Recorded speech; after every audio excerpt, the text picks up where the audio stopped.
El secreto del Karma Yoga. Haz bien tu trabajo siguiendo tu Dharma con desapego y alcanzarás la liberación.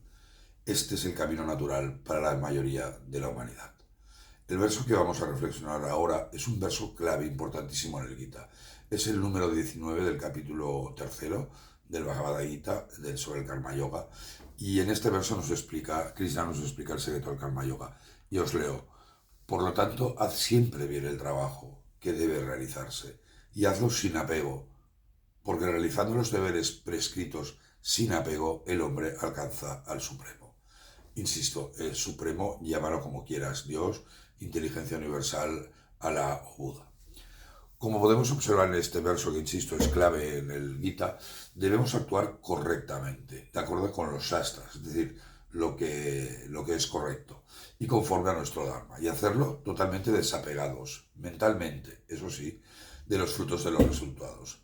Actuando conforme al Nishkama Karma, la acción desinteresada, purificaremos nuestra mente.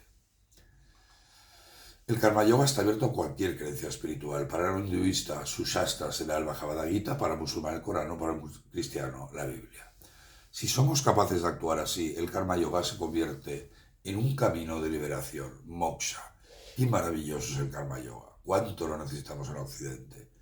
Simplemente actuándose en la vida, el camino de la acción desinteresada se convierte en un camino espiritual que permite al hombre liberarse del samsara, del ciclo de nacimiento y muerte, y eliminar la ignorancia. Además, en otro verso del Gita, Krishna afirma que hace falta solo un poquito de este camino para lograr la liberación.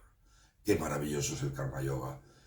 Occidente debería incorporar esta antigua visión del trabajo, esta divinización del trabajo, como decía Swami Vivekananda.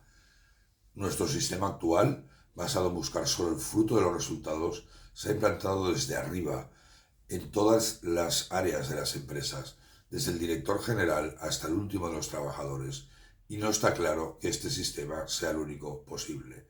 Y os lo dice un empresario con más de 35 años dirigiendo empresa. Bajo esta visión del trabajo del Karma Yoga no serían necesarias ni patronales ni sindicatos, ni tantas asfixiantes leyes que ahogan cualquier iniciativa e innovación y que no hacen más que ir en contra de todos los implicados, y que creo que es una de las raíces del declive de Occidente. El Tao Te Ching, mi maravilloso Tao Te Ching, nos lo explica muy bien en uno de los aforismos y decía: cuantas más leyes, más ladrones. Este tema desde luego daría para escribir un ensayo y no es el objetivo de esta reflexión, pero sí la sociedad creo que no es consciente de las ventajas que a todos nos aportaría y que además podría ayudar a Occidente a levantarse de su larga agonía. Sería imposible convencer a los políticos para que redactasen leyes especiales para empresas que sigan el Karma Yoga, pero yo no tengo ninguna duda que algún día, quizás, cuando el sistema vuelva a colapsar, que lo lograremos. Por tanto, yo creo que el Karma Yoga es el camino natural para la gran mayoría de la humanidad. De los 4 principales caminos del yoga, el Karma Yoga es el más sencillo de seguir y por lo tanto el sendero más fácil y natural para la gran mayoría de todos nosotros. Muy poca gente es capaz de seguir y aún menos vivir siguiendo el Jnana Yoga, el camino de la alta filosofía del Advaita Vedanta. Tampoco son muchos los que tienen la suficiente capacidad de meditación para realizar Atman mediante el Jnana Yoga. Si bien son más personas las que pueden seguir el Bhakti Yoga, es necesario tener, yo creo, ese sentimiento Bhakti innato, el cual no se aprende ni en libros ni en iglesias. Además, y como bien demostró Vivekananda, el Karma Yoga puede ser seguido, aunque es mucho más difícil, por los agnósticos y quizás, seguramente, por los ateos.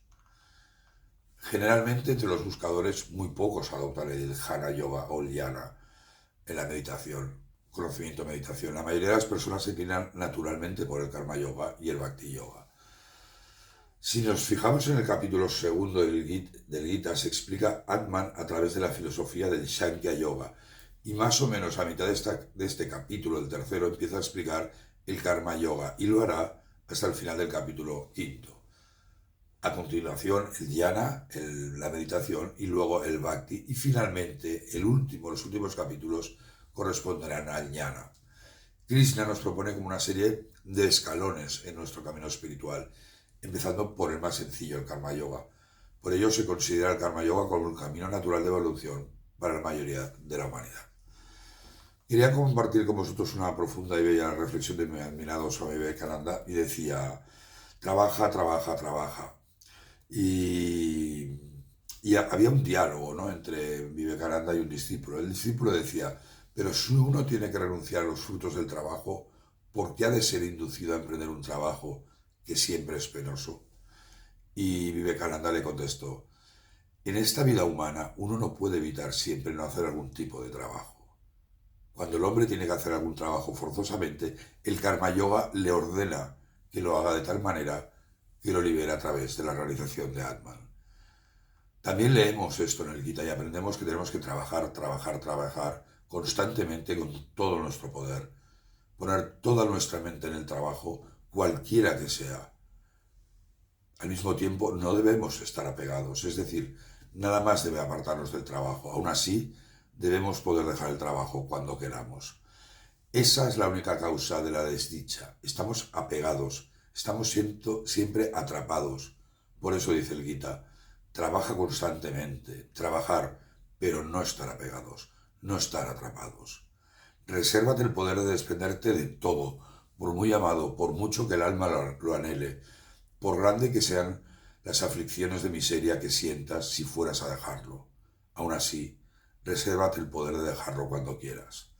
Qué bella y profunda reflexión de Vivekananda. Muchísimas gracias.